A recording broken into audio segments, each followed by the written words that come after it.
Dans le cadre de notre TPE, nous allons vous présenter le principe pour calculer la vitesse de la lumière. Par cette occasion, nous allons tenter de nous y approcher à partir du matériel proposé par le lycée. Sous format vidéo, Youssef va décrire l'expérience, puis Hamza l'interprétera. Donc bonjour à tous, on se retrouve pour la présentation de notre expérience pour les TPE. Donc le but de cette expérience, c'est de calculer la vitesse de la lumière. Tout ceci est alimenté par le générateur de 12 volts, c'est largement suffisant. Et donc on a un laser qui émet de la lumière dans la fibre optique de 25 mètres et qui va jusqu'au capteur optique qui reçoit la lumière. Tout ça c'est connecté à l'oscilloscope. L'oscilloscope il nous permet de visualiser deux courbes. La première courbe c'est la courbe de l'émission de la lumière. Et la deuxième, c'est la courbe de la réception de la lumière.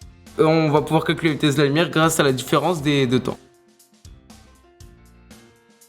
Comme vous l'a expliqué Youssef, à partir de l'oscilloscope, on a obtenu deux courbes. La première courbe nous donne une première valeur et la deuxième nous donne une deuxième. La différence entre les deux courbes nous donne une valeur de 117 nanosecondes, ce qui correspond au temps que fait la lumière pour passer du laser au capteur, c'est-à-dire une distance de 25 mètres. On a calculé le temps dans la fibre optique, c'est-à-dire que c'est 25 mètres, mais comme c'est pas dans l'air, c'est dans la fibre optique, on a essayé de calculer l'indice de propagation dans la fibre optique, c'est-à-dire qu'il y a une différence entre l'air et la fibre optique. Donc pour le calculer, bien sûr, il y a une relation très simple. L'indice de propagation dans la fibre optique correspond à la célérité, c'est-à-dire la vitesse de propagation de la lumière dans le vide sur la vitesse de propagation de la lumière dans la fibre optique. Donc déjà, pour calculer cette vitesse de propagation de la lumière dans la fibre optique, nous sommes passés par la relation qui dit que la vitesse elle est égale à la distance parcourue par la lumière dans la fibre optique, c'est-à-dire dans notre cas ici 25 mètres, sur le temps. C'est-à-dire que ici nous avons pu constater une différence de 117 nanosecondes entre les deux courbes, ce qui nous a permis d'avoir une valeur égale à 2,19 fois 10 puissance 8 mètres par seconde. Pour calculer l'indice de réfraction donc, dans la fibre optique, on fait donc la célérité sur la vitesse. Nous allons donc